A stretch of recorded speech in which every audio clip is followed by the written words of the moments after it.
ಸ್ನೇಹಿತರೆ, ಇವತ್ತಿನ ದಿನಮಾನಗಳಲ್ಲಿ ನಮ್ಮ ಆಧುನಿಕ ಇಂಗ್ಲಿಷ್ ಮಾಧ್ಯಮದ ಶಿಕ್ಷಣ ಪದ್ಧತಿಯಲ್ಲಿ ಕನ್ನಡ ಹೇಗೆ ಬದಲಾಗ್ತಾ ಇದೆ, ಕನ್ನಡ ಭಾಷೆ ಯಾವ ರೀತಿ ಪ್ರಭಾವಿತವಾಗ್ತಾ ಇದೆ ಅಂತ ನನ್ನ ಸ್ವಂತ ಅನುಭವದ ಮೂಲಕ ಒಂದು ಕತೆ ಬರುತ್ತಿದೆ. ಅದು ತುಷಾರದಲ್ಲಿ ಪ್ರಕಟ ಆಗಿತ್ತು. ಅದನ್ನು ಮೆಚ್ಚಿ ರವೀಂದ್ರ ಶೆಟ್ಟಿ ತಂತ್ರಾಡೆಯವರು ತಮ್ಮ ಪಾರಿಜಾತ ಫಿಲ್ಮ್ಸ್ ಮೂಲಕ ಅದನ್ನು ಒಂದು ಕಿರುಚಿತ್ರ ಮಾಡಿ ಅದನ್ನು ಹಲವಾರು ಫಿಲಂ ಫೆಸ್ಟಿವಲ್ಗೆಲ್ಲ ಕಳಿಸಿ ಅದನ್ನು ಅಲ್ಲೆಲ್ಲ ಜನಮನ್ನಣೆಯನ್ನು ಗಳಿಸಿಕೊಂಡು ಅದು ತುಂಬ ಪ್ರಶಸ್ತಿಗಳನ್ನು ಕೂಡ ಬಾಚಿತು. ಅಂತಹ ಕಿರುಚಿತ್ರ, ಭಾಷೆಯ ಮೇಲೆ ಮೂಡಿ ಬಂದಿರುವಂತಹ ಕಿರುಚಿತ್ರ ಇದೇ 28ನೇ ತಾರೀಕು ಯೂಟ್ಯೂಬ್ ಚಾನಲ್, ದೃಷ್ಟಿ ಯೂಟ್ಯೂಬ್ ಚಾನಲಲ್ಲಿ ಬಿತ್ತರ ಆಗ್ತಾ ಇದೆ. ನೀವೆಲ್ಲರೂ ನೋಡಿ ಆಶೀರ್ವಾದಿಸಿ.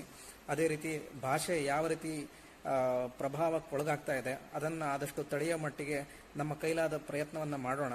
ಅದೇ ರೀತಿ ಸ್ವಚ್ಛ ಕನ್ನಡದ ಬಳಕೆಗೆ ನಾವು ಸಾಧ್ಯವಾದಷ್ಟು ಪ್ರೋತ್ಸಾಹ ಕೊಡೋಣ. ತಪ್ಪಿದ್ದಲ್ಲಿ ಅದನ್ನು ತಿದ್ದೋಣ.